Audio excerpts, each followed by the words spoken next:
The Tuesday, September 27th meeting of the Independent Community Police Oversight Commission to order. Ms. Janess, could you do the roll call for us? Sure. This meeting will be broadcast live on CTN Cable Channel 16, ATT Channel 99, online at a2gov.org, watch CTN. Public commentary can be made in person or by calling 877-853-5247 or 888-788-0099. Enter meeting ID 935-1520-9819.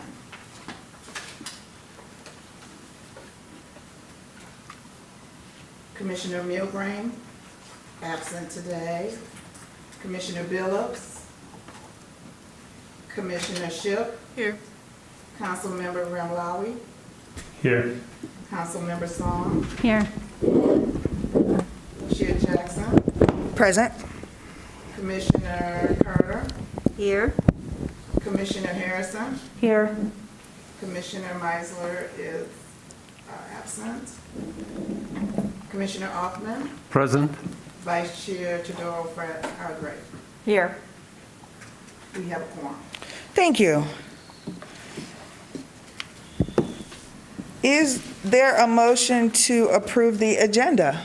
Shouldn't say anything. So moved. Is there a second? Second. All in favor of approving the agenda? Aye. Any opposed? Thank you. And then you all have the minutes from the August 22nd meeting that we had at Cobblestone Farm. Are there any corrections, additions, or discussion of those minutes?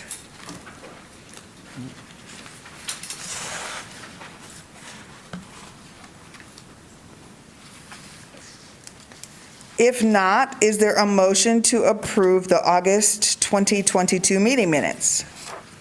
Motion to approve the minutes of August 22. Is there a second? Second. All in favor of approving the August 2022 meeting minutes? All in Aye. favor? Aye. Aye. Any opposed? Thank you. So now we've come to the time for public forum. We invite the public to speak to us on any matters of concern they have before the commission. If there's anyone in person who would like to speak, please approach the podium.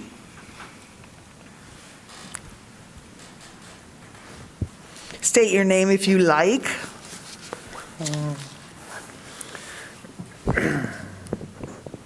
My name is Zachary Story.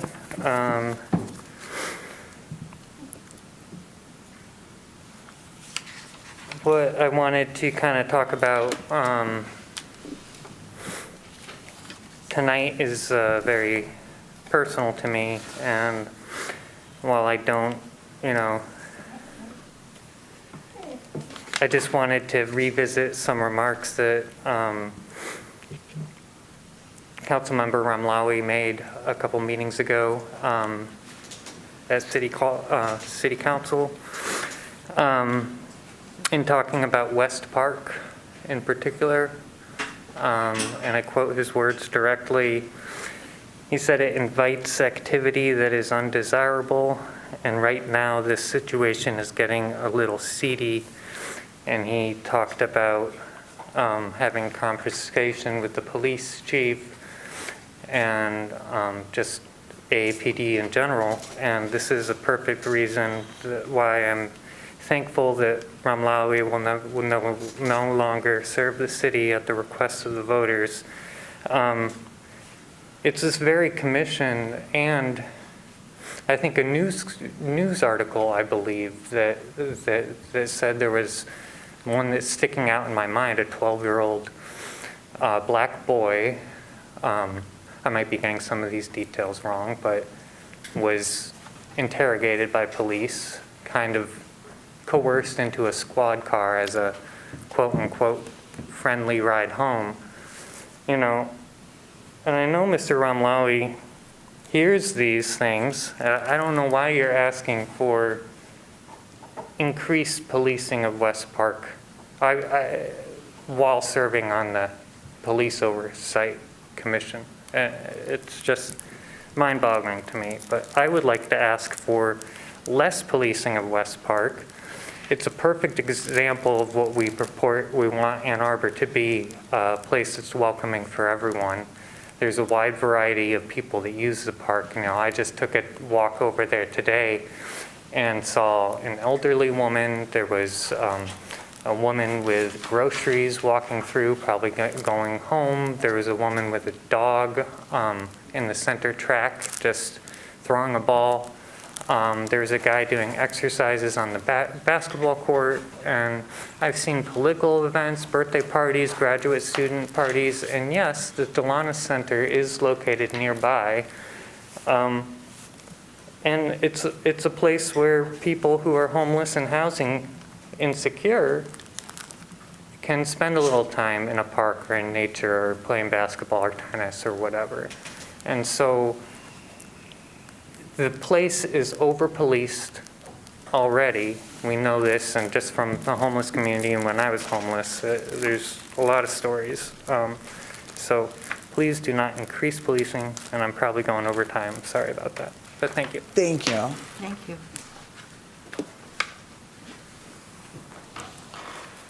Is there anyone on the phone?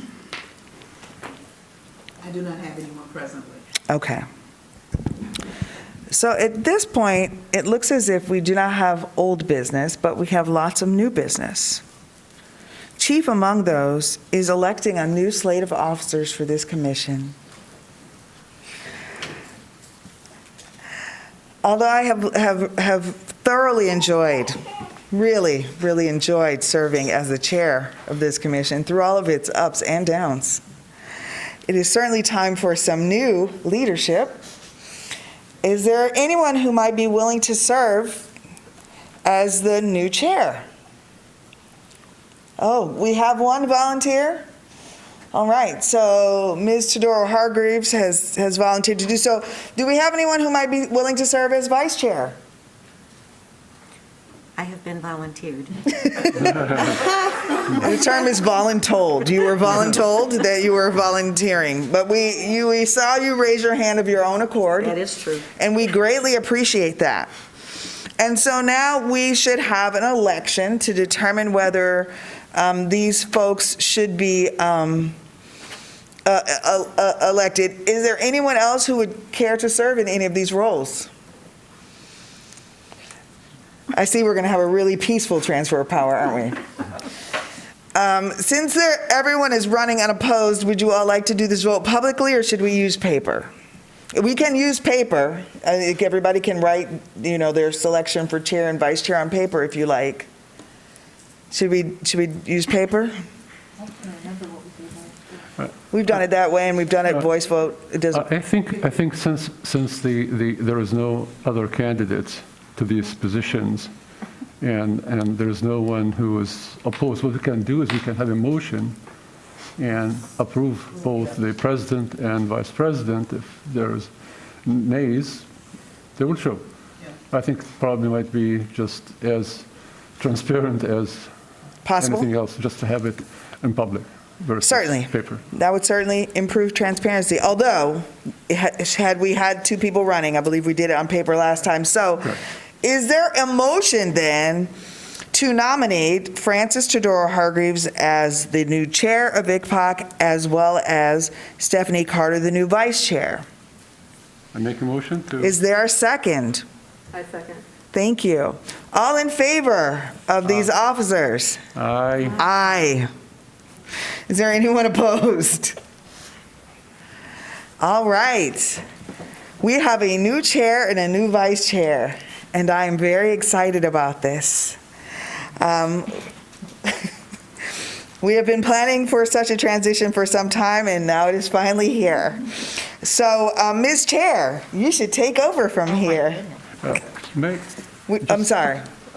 I think what we can do is, just for the continuity, is if the current chair just keeps running this. Serve out today? For this meeting. Okay, I apologize if I seem from- too eager Yeah, to abdicate my Yeah. position. I apologize. I'm happy to serve out these next hour and 45 minutes. Sure. That's 45, an hour and 45, or less perhaps. All right, thank you. Thank you, everyone. And we look forward to you all taking over and doing things in your way.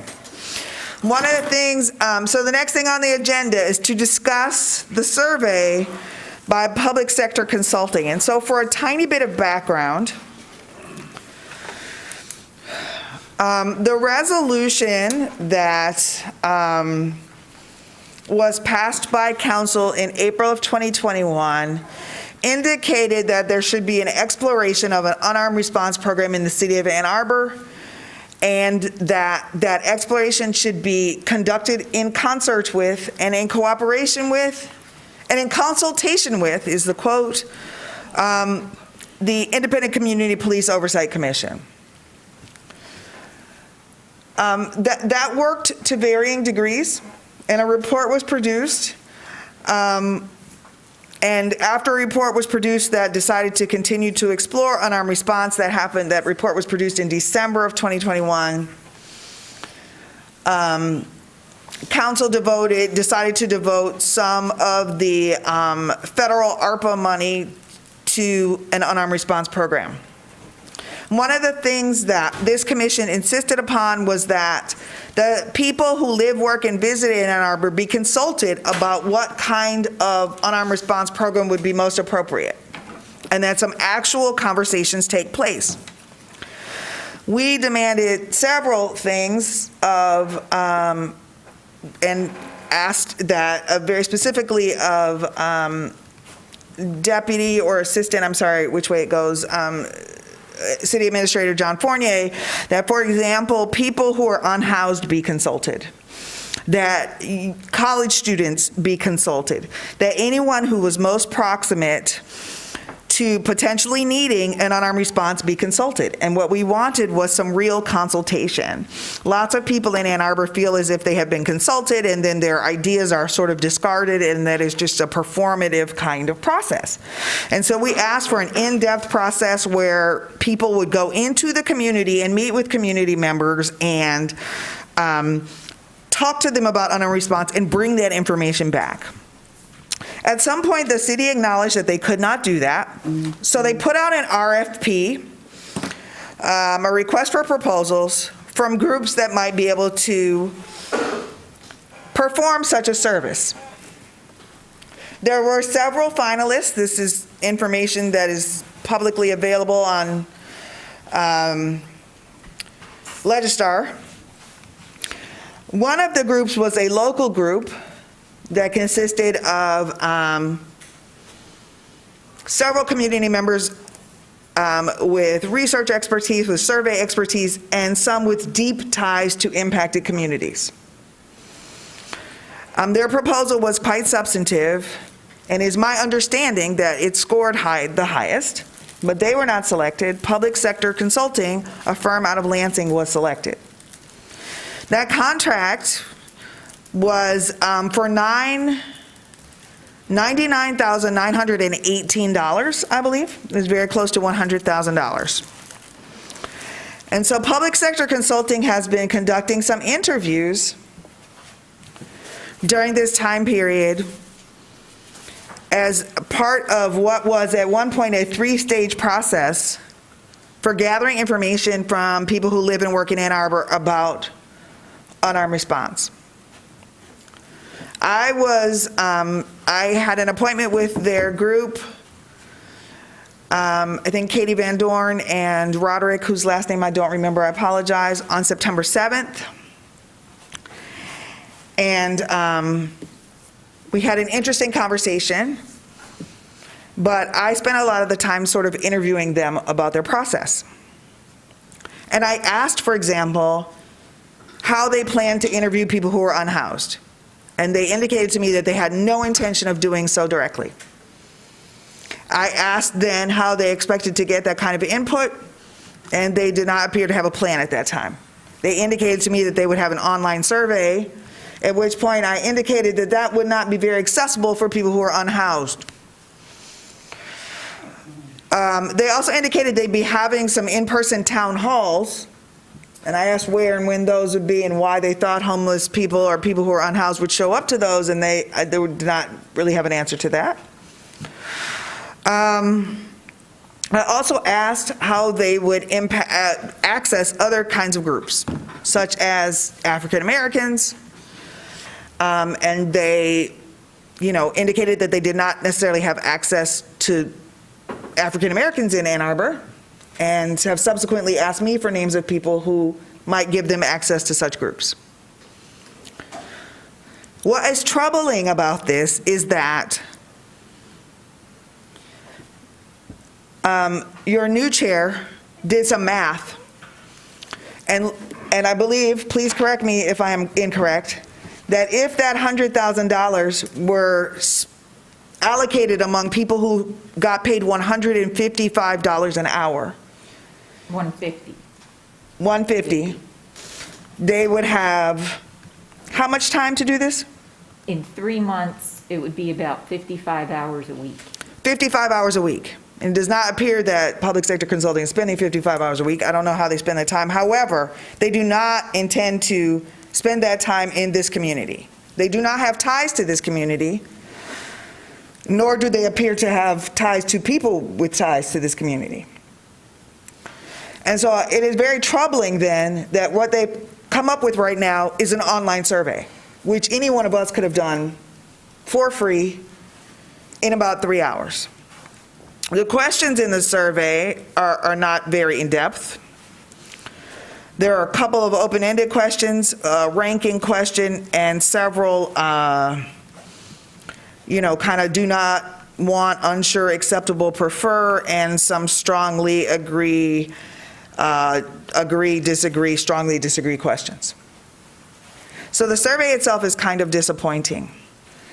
And yet what they consistently ask is that we then distribute this survey among our communities. One of the common things that happens is that participants who share their time and expertise, their experiences, for example, with being unhoused, their experiences with police, often get paid, at least in gift cards, and there does not seem to be a plan to do that. And so I am very worried about how this $100,000 is being spent, because it does not take very much money to develop an online survey like this. So I was very troubled by my interactions with them, and I did my due diligence and asked quite a few questions. I joked that I interviewed them more than they interviewed me. We were told very early on that multiple members from this commission would be interviewed. And so I would like to know if there are any other commissioners who were interviewed. Chair. So the three of us. Okay. And I was interviewed in my role with the nonprofit, not necessarily. Right, so you were interviewed as your role at Peace Neighborhood Center. Exactly. Interesting. And what happened with probably more than just me was we were saying, have you talked to Bonnie Billups even? Have you even talked to XYZ person? And apparently, I guess they forgot to interview Francis, and I kind of reached out and said, when is that interview taking place? At which point they quickly scheduled an interview, and she should take it from here as to what happened in that interview. Yeah, so I did tell them they sent me a list of questions, and I explained that after the questions, I had some questions for them, and started off explaining that I was participating in this as the vice chair of the Police Oversight Commission, and not in my role as a nonprofit leader. And they understood that, and we proceeded with the conversation. There were a lot of questions I didn't agree with, in the sense that I felt like they were asking me for answers that I thought we were going to obtain from their research. Things like, what do you think the best type of program for the community is? And I said, well, I can't answer that question until you collect the information from the community about what they need. they told me, they said, well, a lot of people are telling us exactly what they want to see. And I said, well, I don't know what their interest in it is. I said, but there's a lot of things going on in the community, and I can tell you from my experience, but that's not the whole experience. There's others in this community, and you need to be speaking with them also. And I used an example of how I'm a member of St. Mary's Student Parish, and we are part of the rotating shelter in the wintertime. So every January, the overnight men's shelter is at the church, and I volunteer to make dinners and so on. And I was explaining to them interactions that we have, and at times police need to be called, but are they really who should be called, and so on and so forth. And their immediate response to me wasn't about my example or my experiences. It was about, oh, you're part of, we need to talk to the homeless people. When you're having the shelter at St. Mary's, can you arrange for us to meet with people and set all that up for us?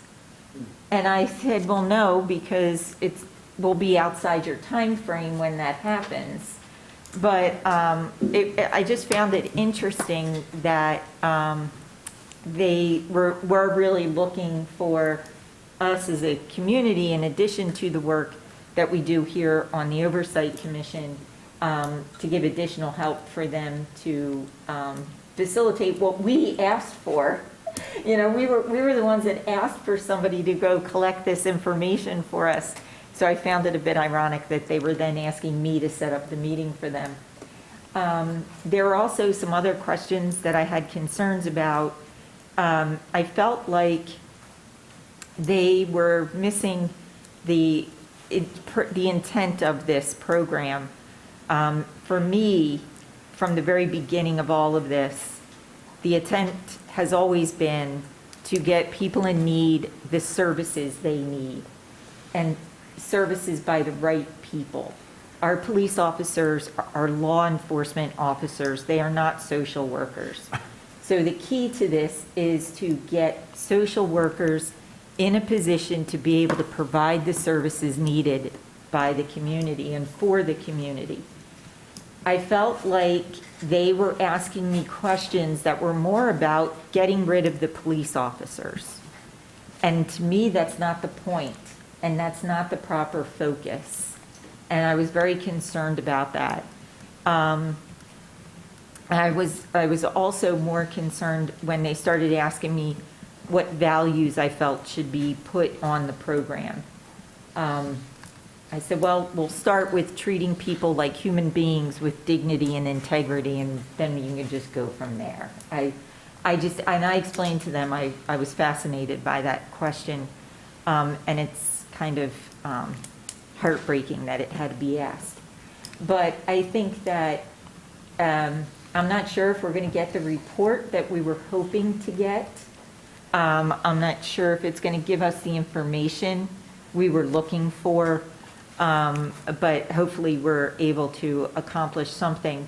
The one positive thing that did come out of the meeting was apparently I was the first person to educate them on the fact that Ann Arbor did actually used to have a crisis response team that was out of the county, and they would walk around. My personal experience with them was downtown. They would be downtown with their credentials and their backpacks, and we were able to call them for assistance when it was needed. Apparently, the consultant team they had no knowledge of that whatsoever. So we did have a good conversation about that and why it doesn't exist anymore and so on. So hopefully they'll be able to connect with people in regard to that and find out what that used to be and why we don't have it anymore. But, again, I don't know that this is going to be initially, what we thought it would be, but hopefully they're able to get some solid information out of it. The survey did go out today to community nonprofits and community leaders and community groups. So it definitely reached a wider range of people as of today than it had last week. So that was good too. And I don't know when I'm guessing we're not going to get the results of that until we get the full report. But, I quizzed them on their timeline, yeah. and they said that they expected that it would be analyzed in January and that there would be a report in February. Oh, well, she wouldn't give me that information, actually. I asked that same question, and she didn't have that information. You must have asked nicer than me. Or not, I don't know. I might have been more scary than you, I don't know. I think one of the things that's just distressing about the process is that what we asked of the city was for them to go out and talk to people, to talk to college students, and there's no indication to me that anybody is querying college students. So if college students use drugs or alcohol and have an overdose and are reluctant to call 911 because they don't want to get in legal trouble and they don't utilize these services now, they would be a prime candidate for using an unarmed response program, because they know there is no law enforcement or no criminal legal process attached to that. And yet, I do not see that college students are being contacted, interviewed, or their input is being taken in any considerable measure. There are drug harm reductionists in this community who work with people, who go out in this community and work with people who are substance using people, who will not call law enforcement because of the criminal legal consequences and yet need assistance. And those people are not being contacted at all. Councilmember Song. I appreciate this being shared, and I hear the concerns. So I had reached out to city, to city staff and asked some follow-up questions on this. And to my understanding, that the consultant is very early in the process, and that there's a list and plan to engage folks, including Washoe Housing Alliance and other executive directors. I'm sorry, I have an 8-month-old puppy behind here. I'm going to pick him up. And this includes folks who are struggling with substance abuse and homelessness. How that's going to happen, I need more details on, but I will share that early on in our talks with the city staff. The plan was that our request with Commissioner Jackson was that we'd be in community spaces and have this, so it's not online, and I will make sure that that happens. Thank you. Thank you for throwing your weight behind that. It's super important that we meet people where they are. Otherwise, we could just have a bunch of Zoom meetings and online surveys and do what we always do and get responses from people who always respond. But those are not the people most proximate to harm. They're not the people most likely to use an unarmed response. And so it's ludicrous to spend $100,000 on that. I think one of the things they did explain to me is that they talked about having these group discussions with specific groups that would be limited to 12 people. And that was something that was not in their original proposal, but got added as they were having these preliminary conversations with people. So I do think that they didn't have a lot of feedback for me on how those are going to work just yet, because I guess, like Councilmember Song is saying, it's early on. I think that's something I would like regular updates on, because when you have something that's only has space for 12 people to register for, you really want to make sure you get 12 people, the right 12 people to be there and to be able to speak and understand that they can speak openly also. So I think that those are very important discussion groups that we need to keep an eye on and make sure happen. Yeah, they've been a little short on details about how these things are going to happen, and I think that though the meetings with the 12 people are intended to be leaders, for example, of the Washoe Housing Alliance or this person or that person who interact with those communities, but they're not necessarily, they're representatives of communities. Right. The example they spoke to me about was the downtown businesses. So the downtown businesses would be a group. And I'm guessing when she was asking for assistance with the homeless, maybe they'll do one, and they're trying to find, I'm not sure why they're not working with the Delanus Center, but, and they now have St. Andrew's name also, because I gave them, they were missing a few downtown churches, but St. Andrew's has breakfast, and so that's a good place if they wanted to do outreach. Right, we were really worried that Yeah. they didn't know St. Andrews existed, that they're doing breakfast every single morning, and yet they didn't know that was the case, and they didn't think to talk to anyone from there. And so one of the worries that I had before this process started was this process that they're using, which is called snowballing. So you interview a person, and you ask them who else you should interview, and then they give you some names, and then they give you some names. However, what tends to happen, and we know this from the research, anybody who does survey research, is that when you do snowballing, you tend to get very similar kinds of people. You don't get a diverse group of people. People tend to know people like them, and so you get this snowball effect of many people who are the same. And what we explicitly asked for is that communities who don't usually participate in this process be included this time. And I cannot stress the degree to which we were very clear about that. And so when the city said they could not accomplish that and that they would hire a firm who could, it is very disappointing to find out that a firm has been hired with no ties to this community, who has not developed ties to this community, who is not employing anyone from this community. And so if you realize that you don't have the reach to do outreach with people who are impacted in this community, then you need to contract or subcontract with somebody who can.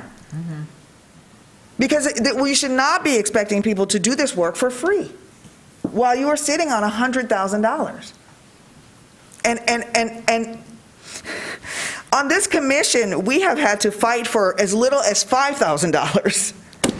And our budget is not $100,000. So that seems to me to be an enormity of money to develop what right now is just an online survey, host a few town halls and a hotel conference room somewhere, and invite people who are going to show up there instead of going out and talking to people. I have sat in Wheeler Park and waited for folks to wake up who were sleeping there to talk to them. I have been to West Park and talked to people who are unhoused. And if I can do that, then somebody from Lansing can darn well drive down here and do that. And I'm doing this for free. And I am unhappy. I'm sure that's clear. Any other comments, please? So has the displeasure of this commission been communicated to council? I mean, it's just started. Can anything at this point be done to help them with what they need to do? Yes, I did communicate my significant concerns in a conversation with Councilmember Song some time ago, and this has in part been the reason why she has been reaching out about this. But I think what we want are more than just assurances that they're going to do better. I think we want to see a specific plan about who, when, where, what is being interviewed, how that process is going to work. Because the resolution said that this should happen in concert, in consultation with this commission. And I do not know any more about this than what I gleaned from my interview from, others who have been interviewed who have reported back. But I can tell already that there are significant people in this community who have not been interviewed. And so you go. So, I think we understand the concern, and if it's the commission's desire to do something about it, perhaps we need some kind of a motion to send a communication from the commission to council expressing our concerns about what's going on. I don't know how anybody else feels about it, but if it's not what they're supposed to do and they're not doing it, it's time now to tell somebody. What I would suggest that next time the new chair would address the council in its next meeting, this to be the main thing to be presented to the council. That would be the easiest and the straightforward thing about the concerns of this commission about this process. I think that that's good, but I think that a formal letter or something from the commission to council. And then when the chair meets with them, that would be in follow-up to a formal communication. How about a both and? Yeah. Right, I mean, the monthly update, Correct, right? Okay. correct, October 6th, 3rd, something. It's coming up. yeah. Chair Jackson, can I ask, do we know, is there a point person within the city who is to be working specifically with these consultants? Is it the city administrator? Is it who? That maybe that's one of the starting points also, with voicing those concerns to that point person along with city council. I think it's appropriate for us to communicate that to City Administrator Mahoney. And at the beginning of the process, we have a standing meeting, and we expressed some concerns about the process, not concerns that in the way which it was being conducted before it began. We said, please do not forget that these are the things that are important to us. Engaging with people most impacted. There are these groups that have to absolutely be consulted before you go on the ground and start talking to people. And we had a list.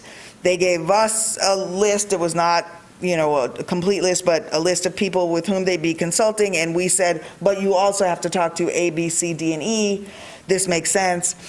And so certainly we can communicate our concerns now to City Administrator Mahoney. I think I had some worries after my conversation with them about the ways in which they could not answer the questions that I asked.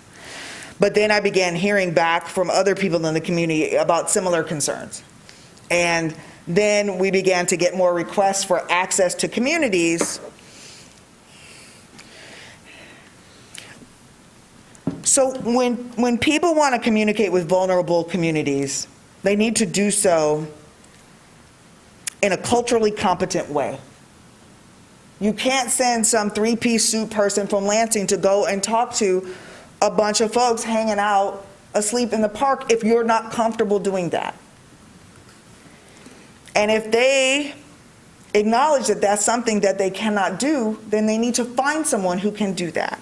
And I'm happy to, and so, I'm sorry. So to answer your question, I'm becoming more and more aware of the ways in which what we thought was going to happen are not happening. And so the more I hear, the more clear I am that this process has not panned out to be what we thought. And so far, what's happened is nothing that the city couldn't have done on its own for free. And so I think sending a written communication is effective. I think discussing it on October 3rd or 6th or whatever that date is appropriate. And I think making sure that City Administrator Mahoney is also apprised in detail is appropriate as well. So all three suggestions, yes and. So we have a chair and vice chair. We don't have a writing person. I mean, how do we, I'm just, When you tell me to write something, I'll just write it. Okay, so our outgoing chair is going to volunteer to, I think you communicate in writing, and then it becomes a part of the record. What you say to somebody that, but written communication is part of the record. We go on record early on in the process that this stinks, or whatever you want to, I think you won't put it quite like that. How about I'll write, you edit? No problem with that. Done. I have a question. Is it too early on to get a new consultant? That's a fascinating question. I mean, Could you say it louder for the people in the back? Thank you. Is it too early on to get new consultants? I don't know the answer to that question, but I think it's an excellent question to ask. I don't know what the terms were. I don't know how the And funds have been dispersed. Can I follow up with that? Because I'm new, so I'm not sure. I wasn't here when the process started as far as to get to where you are now. But it seems like if that is something that can be on the table, that the commissioner is, that people are on this commissioner board be involved in the process of choosing the consultant people so that you have a better gauge of the people that you're dealing with. if that's a possibility. Councilmember Ramlawi. Thank you. A lot of good points being raised here tonight.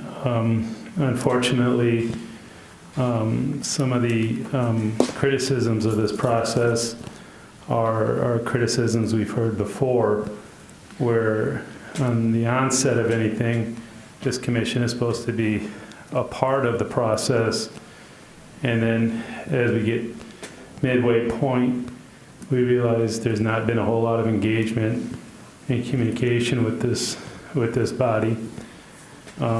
We've seen it from the very beginning with the police chief, the last police chief hiring, and it's continued for years. I think it would be probably too late to start the process or get a different consultant. I mean, contracts are signed, and it's going to be hard to get out of that. You may have to start over, but that will come with delayed action, and it has to come from council approval. There's a lot of changes going on, not just with this commission, but council itself, and it's going to be a while before there's the kind of gel and momentum on this issue with that. But I think there's everyone's unanimous on what they want to see in the end. But it's this report on this consultant and the lack of depth that's being explored is concerning. But unfortunately, it's not the first time. I think there's been a tendency to kind of put distance between these kind of activities and the city administrator, and kind of, I don't know, walking away or stepping aside from direct involvement, which leads to this alienation that we're seeing. I think this body should speak with resolutions. I think it's more effective when you speak with resolutions. As the commissioner has pointed out in writing, I think that's important. I think the city administrator is the one who's in charge of this, and the city council is in charge of the city administrator. However it wants to speak to this issue, I think it's important to do so in writing, in resolution, so it has effectiveness. Otherwise, I think it's easy just to point fingers and for people to think something's actually going to be done differently. I'm just expressing disappointment, but there's a lot of elected officials who don't scrutinize the spending that I hear being discussed here, like what you should get for this kind of money. Quite frankly, I don't think that's a big concern for many who are making these decisions currently. Thank you. Thank you. I was just thinking, maybe we should make it super clear why this survey matters, why this work matters, why you need more than a survey, why you need, because what can potentially happen is you get information back from an online survey that includes the views of people who are not so likely to use this service. And we never find out the needs of people who are actually most likely to use it. And so you end up with some mandate to develop a service that in the end is not going to serve people very well. And that is hugely problematic. That is hugely problematic. So I have a question, I suppose, from Councilman Ramlawi. Are you suggesting that whatever we send in writing should be in the form of a resolution from the commission in order to have any desired effect? Well, I think it's more effective if it isn't a resolution. That's just been my experience. As you said, it's documented, it's recorded, it's expressed with the body's wishes, and I think it's more powerful. You know, I don't think everything should be done through resolutions, but if you feel that this is reaches that level, then please do so.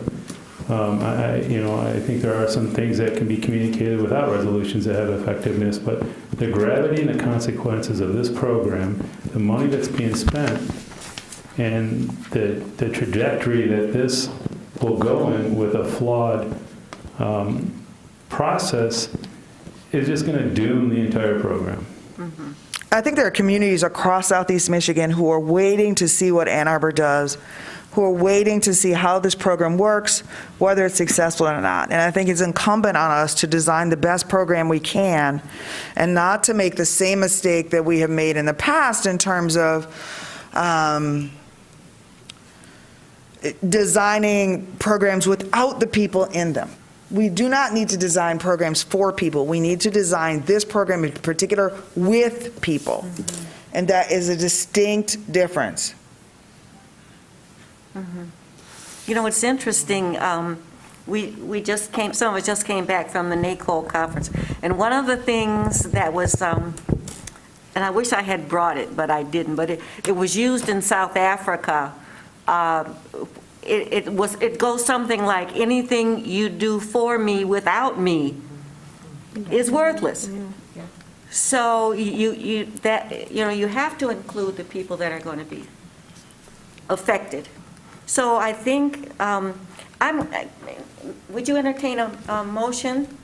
I would entertain a motion. So I move that the commission designate Commissioner Jackson to prepare, along with myself, a resolution to council expressing, number one, our belief in the importance of what's going on and our concerns about what is going on. And I would think that if we can, I think it shouldn't, since this is an ongoing process, this shouldn't wait till the next meeting. So perhaps we can get it out to the commissioners by email. Certainly, I think Commissioner Jackson and I can work in the next few days.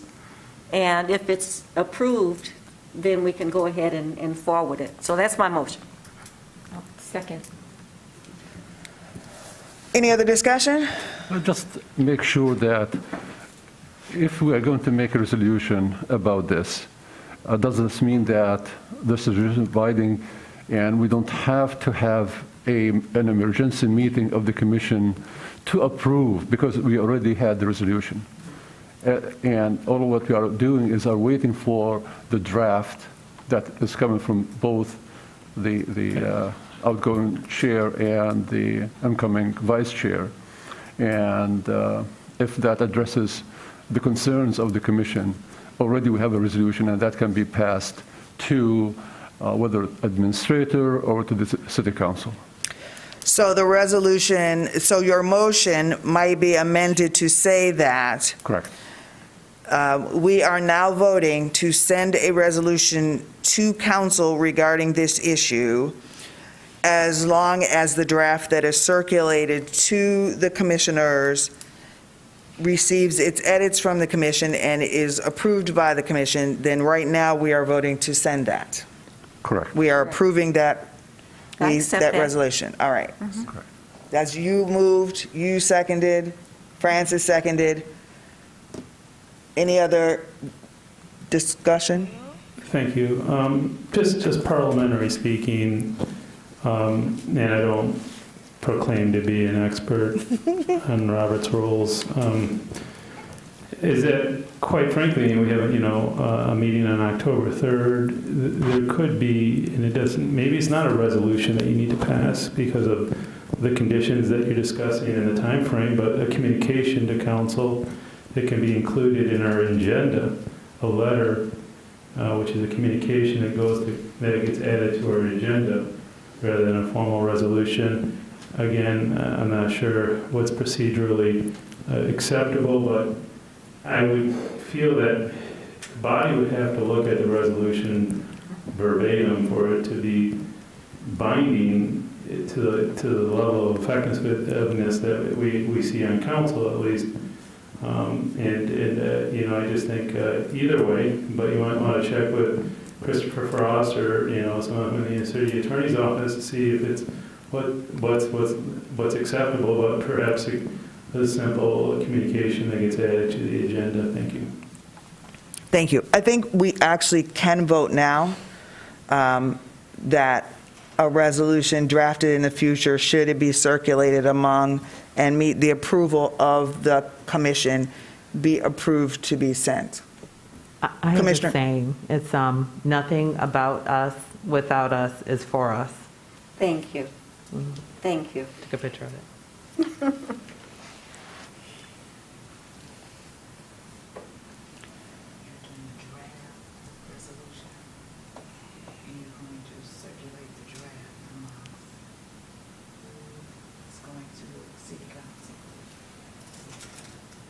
So we can do two things. We can do three things.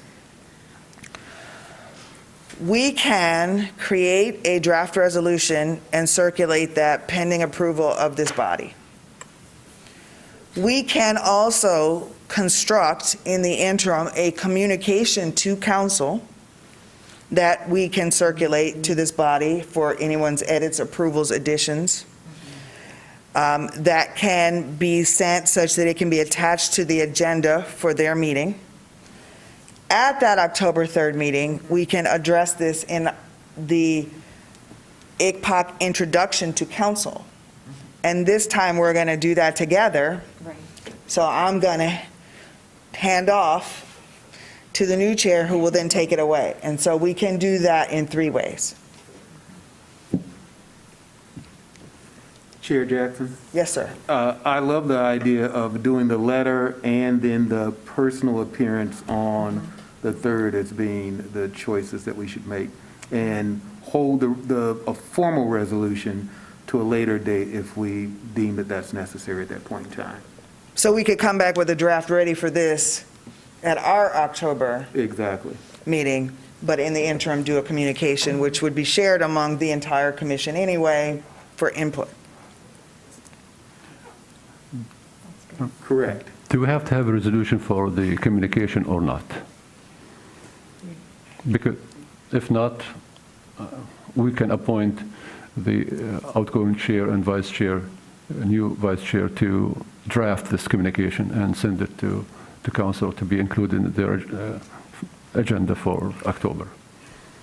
I think we do not. We have done communications to them before in writing that have been attached to their council meeting packet, so I do not believe we have to have a formal resolution to do so. So what we are agreeing to do now, if I'm not mistaken, is we are going to draft a communication that we will circulate among everyone very soon in the next couple of days for you all's input, that we will get that to council so it can be included in their packet. It will be addressed at the council meeting at the beginning of October as well. We can then bring a draft resolution here and consider that at the end of October if that is still necessary, in which case maybe we'll have additional information such that it will need to be amended even by then. Does that work for everyone? Commissioner Carter? It works fine. I don't know if I should procedurally withdraw my motion. You could. And then there still should be some kind of authorization for approval of the letter to go to council from the commission. When does it, if the meeting is on the 3rd? Is it 3 or 6? It's third. Third. So when does anything have to be in order to get on the agenda? Does anyone know that? Friday. The Friday before the meeting? So this Friday? Mm-hmm. Oh, we can do that. Yes, we can. We can do this tomorrow. Okay. So So everyone look out for an email tomorrow, because we'll send you a draft Right, of the right. communique, and then you can edit, add, subtract, and send it back. by Thursday. Right. Please and thank you. So I'm going to withdraw my motion, if that's all right with those who seconded it. No, that makes sense. I believe we are all squared with Robert and the rules. But do we still need an authorization to send a communication from the commission? we don't have All to. right, very good. Thank you. Any other conversation about this unarmed response survey process? I have a question, I'm sorry. I'm so sorry. It's all right. I had turned wrong way.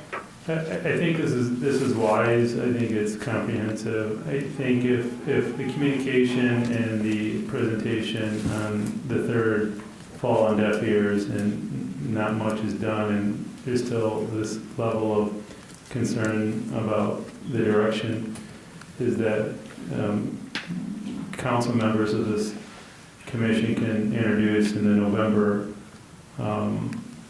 meeting a resolution that this commission helps to draft.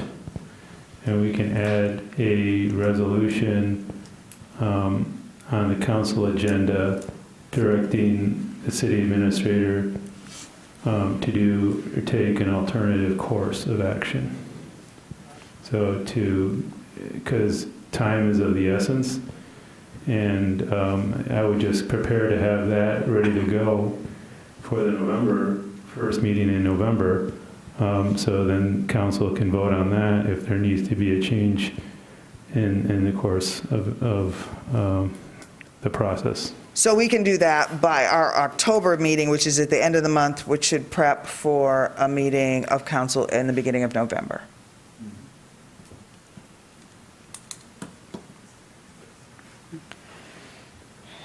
All right, so communications are next, but I thought it might be helpful if Commissioners Carter or Harrison wanted to talk at all about our NACOL conference. I do. Take it away. I thank you. Yeah, and I just got back in town yesterday. Normally, if I go to a conference, I like to have something in writing to report back, because you send us there not just for us, but to share what we learned. And it was a very good conference. I learned a lot. But I would like this commission to think about something that's been bothering me. I asked Chief Cox during one of our meetings whether there were any members of these terrorist organizations, like the Proud Boys and the Three Percenters and those people, whose leaders are now being prosecuted for their actions against the government. If we had any of those individuals if there's any way to tell if we had any of those individuals in our police department, and I was told that there were none. And I accept that. However, I think that, and I talked to people at the conference, and there was a session on dealing with White supremacy. white supremacy. I think it was called white supremacy, something like that. But Rooting out white supremacists in your law enforcement organization. there you go. And extremism in law enforcement. And extremism. And so I talked to one of the attorneys there. The issue is, these groups communicate through online chats and posts and this kind of thing. And if it comes to light that a member of our organization is involved in these organizations, then what do? How can we deal with that and still protect their First Amendment rights? And I think that a policy can be drafted. We have to look at really, what is their oath? What do they say they're going to do when they are hired as officers for Ann Arbor? And this is something, this kind of thing is going on across the country, and that's one thing we learn when we go to these national conferences, that what's going on across the country. There have been officers in other departments. It's been found out that they're involved in these online chats and various things with these organizations, and some departments have tried, to do things about it, but it's a matter of what is the policy? Because in one instance, an officer was fired and he sued and won.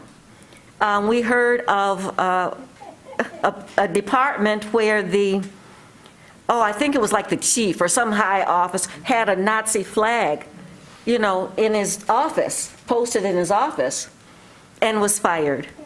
And he sued on basis of his First Amendment right, to be a Nazi, I guess. So the issue boils down to whether a policy can be drafted which says, basically, if you are involved in, and I haven't drafted it yet, that's why but I'm going to work on it. If anybody wants to work on it with me, I'd be happy. But that says that certain things are detrimental to the department, and spell out some of those things. You can't be too specific, but you can't be too general. Go ahead. I remember being in a NACOLS, it was an online session, and one of the speakers was former Chief Art Acevedo. And he was in Texas and then Florida, and now he's retired. But he said something that stuck with me. He said, you can be a racist in the United States. You have the ability to do that, but you can't be a cop in my department.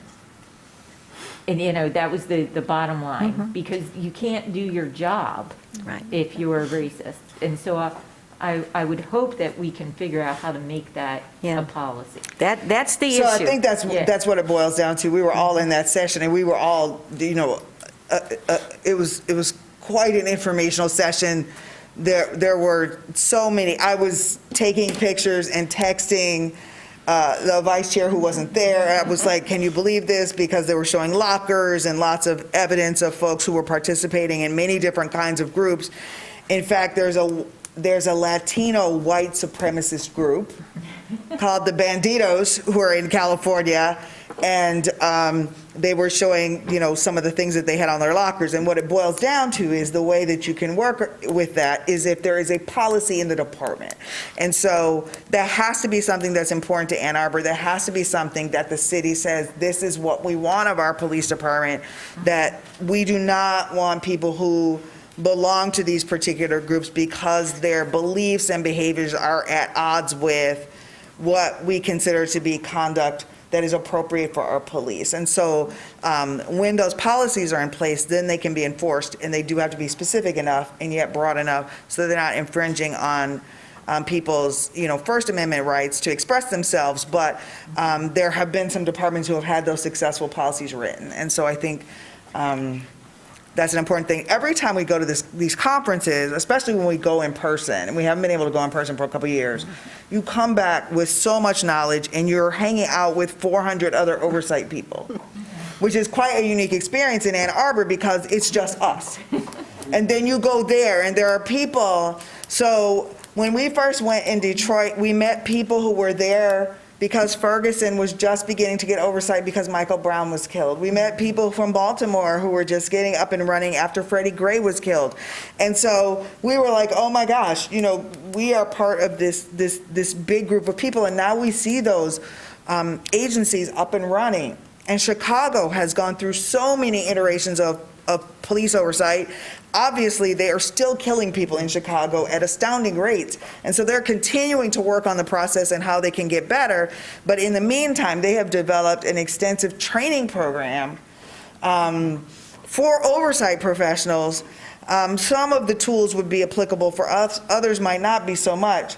But they've expressed a willingness for us to go take a field trip. They will be doing some online trainings. They are funded, they get 1% of the police budget. And so their funding is dictated by how much the police get. And their police department is about $17 billion, I believe, is the budget. And so they have a large number of investigators, and they have trained interviewers, and they have people dedicated to do communications with community groups and faith groups and legislators, et cetera. And so they have a huge operation there, but some of what they do is some of what we could do better. And so every time we go, you just come back and certainly we can all talk, we can, we should write up some things, and we should make sure that this information gets shared, because it is, as you say, we're not going so we can get better, we're going so this commission can get better. And so it's critical that we continue to participate in this, and that everybody gets a chance to go, whether that's online or in person. You do learn so much, and you learn the subtleties of how you can work with issues like that. And how to do outreach in communities, for example. So some of the things that I'm thinking about with this survey are things that I think everybody should know, but clearly everyone does not know those things. And so, Commissioner Harrison, did you want to say anything about the?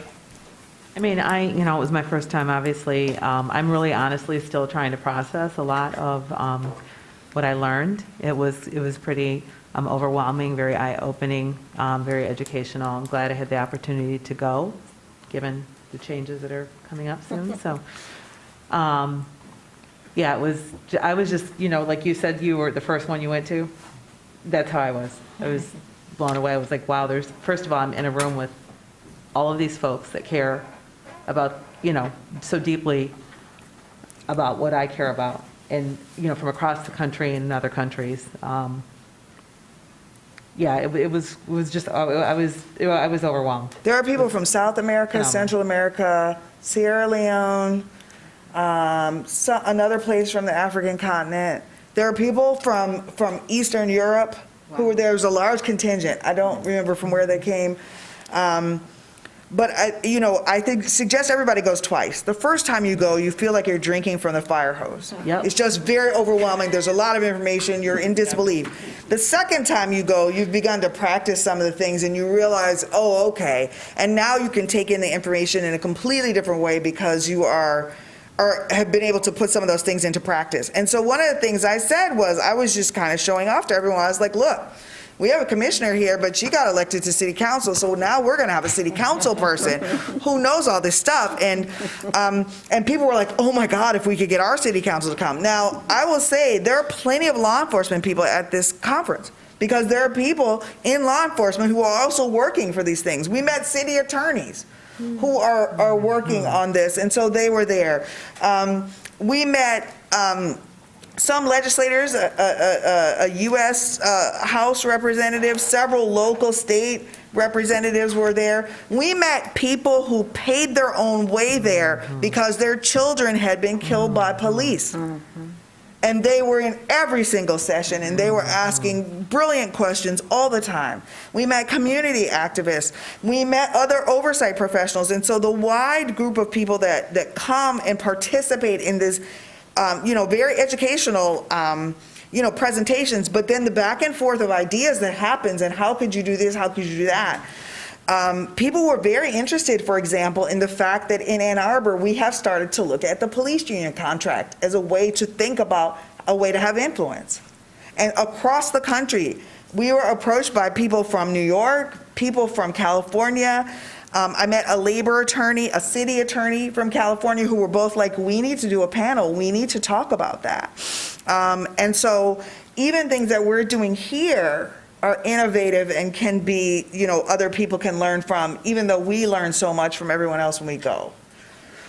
But I think it's just critical to participate in that kind of training, in part because this is very challenging work to do. You feel like you're swimming upstream all the time. Sometimes you're looking at body cam footage. We have talked about whether that is distressing or not. It is to some of us, others of us not so much, but it's definitely challenging work nonetheless. Certainly just, kind of trying to make sure that the things that we know should get done. For example, we're still working on police complaints where we expected to be seeing complainants' names, and they are not present yet. We had information about prior discipline that is now being redacted for some reason that should not be. And so we have to keep fighting these same fights all over again, which is exhausting. I think that as of today, we are seeing the names of the complainants. That Hallelujah. confirmed that today. And I believe we're still working on getting into that swing of not redacting the past discipline. But not reinventing the wheel. And we got to keep going. Yeah. The vice chair spent 1 year working out a detailed process in writing about what needs to be included with every single complaint. It was worked on with the city attorney's office and the police chiefs and deputy chiefs and professional standards. And so, there's been a lot of turnover at police, obviously, and we're really happy about some of the things that they have coming out. But it is tough when you have to start over, every time there's personnel changes, you have to start over again. And so that's challenging. And that's part of what makes this exhausting. And at first we said, well, we're new. No one's used to us, but we're not new anymore. And so, it's a little bit more frustrating to kind of reinvent the wheel, every 6 months. Thank you, and thanks for that report. I'm just wondering if, and perhaps this is known already, whether there's policies and procedures within the department right now that would violate their working contract with the city if they are members of these hate groups. I think it's obviously better for us to have these in place, so when they do arise, you can enforce them. Otherwise, you got some employment issues, even though you're on the right side of the moral compass. You end up fighting with these unions and the CBA and everything, and you can't do what you want to do, and because these things aren't in place to begin with. So I think working on making sure they're in place so that when you do need to act, you're in a legal position to do so. When you mention contracts, I mentioned to someone in the department about the contracts. I know is it coming up? I don't know what the status is. They are actually in negotiations now. So that I don't believe we get to see it until it gets drafted, though.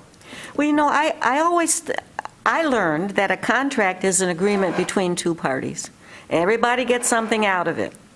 When you look at many labor union contracts, the only party that gets anything out of it is the union. Police unions. Police unions, not teachers unions. No, I'm saying, it's the union, whatever union. I would like to see at some point something in the contract that says the citizens of Ann Arbor get honest, courteous policing, and spell it out so that it's a violation of the contract if someone is not courteous. I think, when we look at these complaints over and over and over again, the way he spoke to me. And why can't we say we want our police officers to be courteous and put it in the contract? So anyway, I know it's not going to be in this contract, but I think it's something that we ought to look at. When we get that in there, can I get that on the solid waste staff also, please? Councilmember Song? So we've struggled with these issues internally here at the city. I think we're all aware of that. Back in June of 2021, I had asked our HR attorney for some insight into our own HR policies when it comes to standards of conduct and non-discrimination. And she gave examples of how the city has handled employees who've used racial or anti-LGBTQ slurs. And these are the following examples. When an employee used an anti-LGBTQ slur, they made, or if they've made inappropriate comments about sexual orientation, race, and ethnicity, there was a proposed termination that resulted in a separation agreement. An employee made an inappropriate comment about another employee's religion. They were suspended for a week. An employee used the N-word and engaged in other unrelated misconduct. They were terminated. An employee made derogatory comments about certain race and ethnicities and engaged in other unrelated misconduct, 2 suspensions and mandatory counseling through the Employee Assistance Program. So I think we have good staff in having Margie Radabaugh, who came from DC in a much larger institution with a lot of experience in this. And that's maybe something that we can reflect on and refer to if we start exploring this with our police, because that's references this HRPP 2.1 standards of conduct and HRPP 2.2 on non-discrimination. So we've got a roadmap. We just Right, so the difference is we have to make sure that that is, that works within the CBA. And so we have employees who've been terminated and who've been suspended, but not within the police force. And so, and I think, discourtesy is the #1 complaint across the United States of America. Right. Discourtesy is not nothing, though. Discourtesy changes the climate between police and communities in which they work. That's right. Discourtesy changes cooperation that police expect.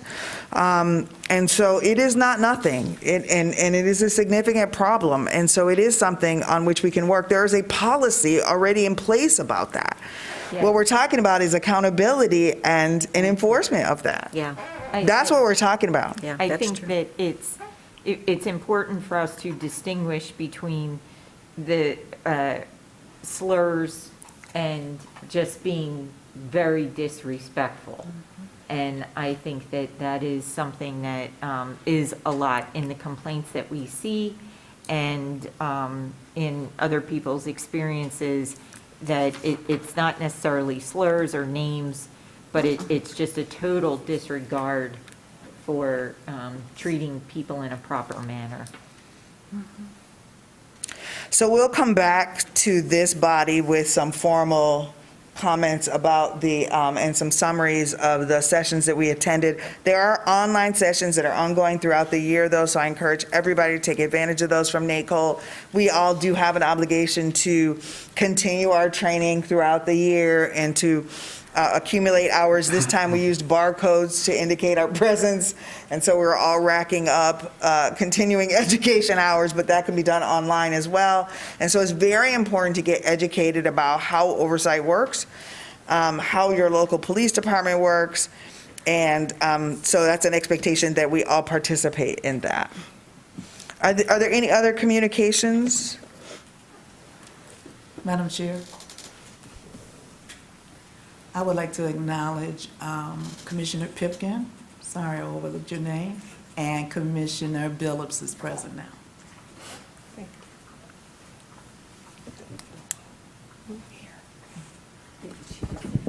I wanted to acknowledge the presence of Commissioner Pipkin, sorry I overlooked your name, and Commissioner Billups is in our roll call as well. Oh, okay, thank you.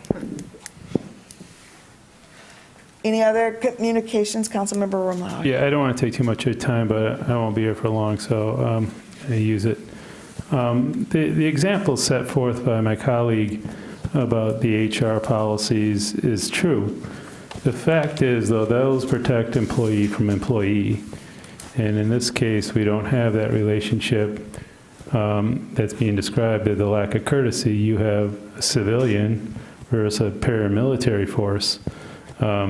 And that's a difference that needs to be understood. Folks don't have the protections that city employees do that are given to them. So it's great that those exist, but unfortunately they don't expand into the civilian population. So, so I think it's a big distinction. You know what, I think it may be interesting for us to ponder this as a body and for council to think about this too. One of the fascinating things is when we start to look at complaints that police make about each other. Those complaints are sustained at a different rate than when citizens make complaints about police. And so there is, to some degree, a baseline level of trust that police officers are given when they accuse each other of things, which we don't necessarily see translated when citizens accuse police sometimes of those very same things. So I have been privy to complaints where a person in Ann Arbor, citizen or not citizen, has made a complaint about a police officer that was not sustained, where an officer has made the exact same complaint against that same officer, and that was upheld. Their complaint was agreed with. And that is very troubling for me. And I think that's something that we have to think about. And so we do worry about employees having interactions with each other, whether they are city staff or whether they are police staff, employees of the city as well, and the difference between that and civilians. And so, and people who live, work, and visit Ann Arbor. And I think that's something that we have to delve into a little bit more deeply, because that is indicative of a pattern of the way in which people are believed. And so that's not something that we need to passively sort of look at. That's something that we need to really figure out how to combat, because we see that already. I agree wholeheartedly. I just wanted to add one other thing. Someone that I spoke with, or one of the presenters at NACO, just for us to think about, something that they had initiated was soliciting not just complaints from citizens, but also if there were good interactions with the police. They encouraged the citizens to also report those, and periodically they would give some kind of award publicly to officers who had a number of good reports of good interactions with citizens. And I think maybe if we just sort of ponder that, if that's something that we even want to consider, but it sounded like a real good idea to me.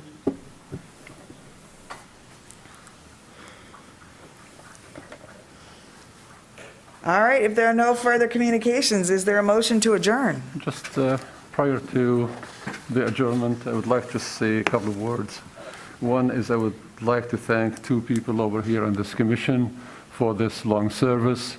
The council member, Mr. Amlawi, for his really serving in this community since the inception, since the beginning, for his genuine and honest discussions, ideas, even at times when they were looked at a little bit different, but we build consensus based on different interpretations of ideas. And I wish him the best in his life and what he is doing. It was really a pleasure serving with you. And the other person is the outgoing chair, Ms. Jackson, for she brought in her energy and passion to leading this commission for the past 3 years or so. Wish her the best, and also would like her to continue with this passion and support and energy to proceed and to make progress with this commission, serving the community and the citizens of Ann Arbor. Thank you both for your service. Hear, hear.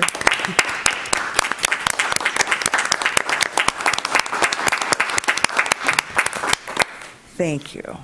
It has been an honor, absolutely, and a pleasure and a privilege to work with all of you. And you're still on the commission. Right. Yes, I'll just be sliding over a chair All right. or so. But thank you very much. It has been, I have learned a lot, I'm still learning, and I appreciate the opportunity to have done anything at all. All right, so now is there a motion to adjourn? I make a motion to adjourn our Is there a second? meeting. Second. All in favor? Aye. We are adjourned.